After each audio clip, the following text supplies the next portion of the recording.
right, oh my goodness, more vertical asymptote examples on page 138.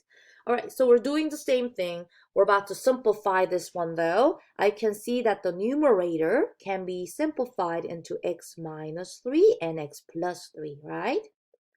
Because this is a difference of squares, okay? X times x is x squared, and negative 3 times positive 3 is negative 9. So we got that factored out on the numerator. Now the denominator, I'm keeping it exactly the same, which is x minus 3. But look what happens, okay? I was about to say we have a vertical asymptote at x equals 3, but that's not true. It cancels out, okay? So do we have a vertical asymptote? No. No vertical asymptote. But this function does have a hole at x equals 3, okay? So I can see a very common mistake of someone saying, ooh, we got a vertical asymptote at x equals 3. No, that's not a vertical asymptote. When it cancels out, it becomes a hole, okay? So number 5, I'm going to say no vertical asymptote. All right, let's look at number 6. Oh my goodness, all right. So let's see if we can simplify this. This is a mess. All right, I'm looking at the numerator first. Okay. They both have x's. See, that x is a common factor. So I'm going to factor out the x in the front, in front of this parenthesis. Inside the parenthesis, I'll write down the quotient.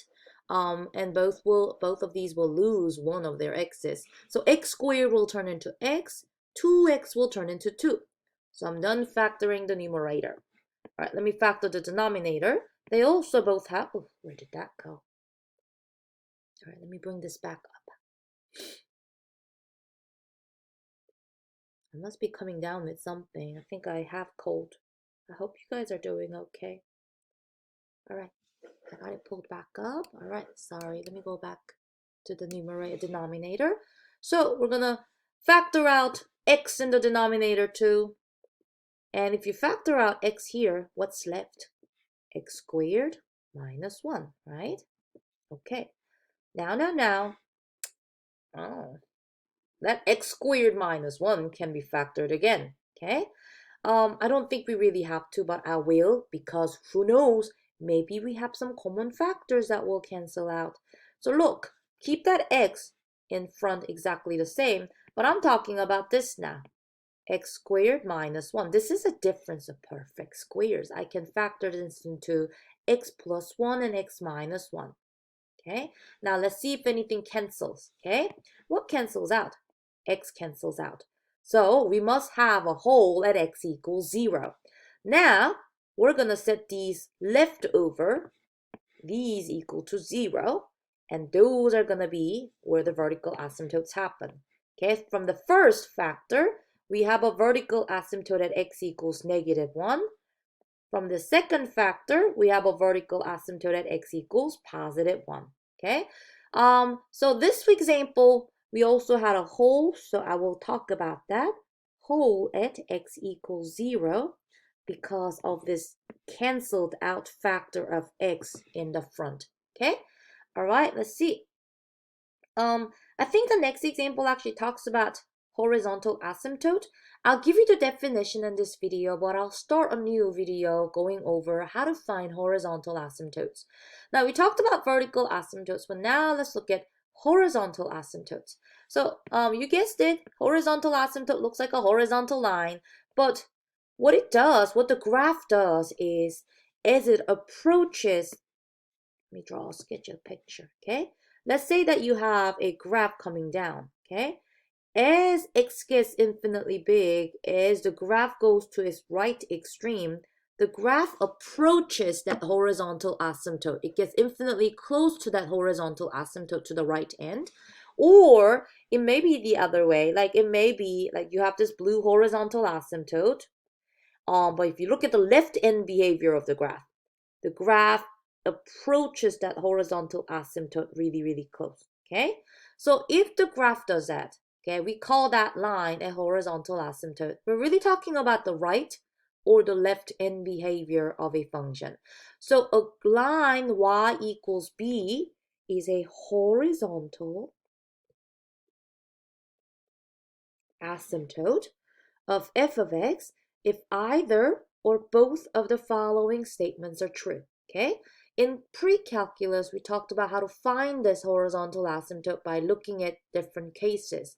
In calculus, we're going to use the limit notation because you know how to evaluate limit now, okay? If the function is approaching, okay? If the function, okay, let's see, if f of x is approaching infinite, oh no, I'm sorry, this line b, as x gets really, really big, okay, if x is approaching positive infinity, okay, so what I'm talking about over here, okay, hold on. This yellow part right there is talking about to the right extreme of the graph, okay? Because what do they mean by x is approaching infinity? Now look, like if this is 0, 1, 2, 3, 4, if you keep on going to the right side, what are we approaching on this horizontal axis? Okay, that's going to positive infinity. So that's what this is talking about, the limit notation. Okay, as you go, as x goes to infinity, like thousand, million, billion, we're going to the right end of this graph, right? What we are saying is that the function value is approaching this number, okay? So if it does that, we call it a horizontal asymptote. But not just to the right extreme of the graph, it can also be the left extreme of the graph. So the second case will be limit as x approaches not positive infinity, but negative infinity. And the function value is approaching this number b, okay? So like if this is 0, -1, -2, -3, but if you keep on going to the left, let's say that there's negative infinity to the left extreme. Okay, that's what this part is talking about. Okay, so I'll say this means to the far, far left of this graph. See what I mean? So we're talking about the left end behavior of the graph. And if the left tail is approaching some value b, some number, then we say, oh, it has a horizontal asymptote. But you notice not every function will have this, right? Many functions increase infinitely or decrease infinitely, go down forever, go up forever. They don't really approach a specific number, okay?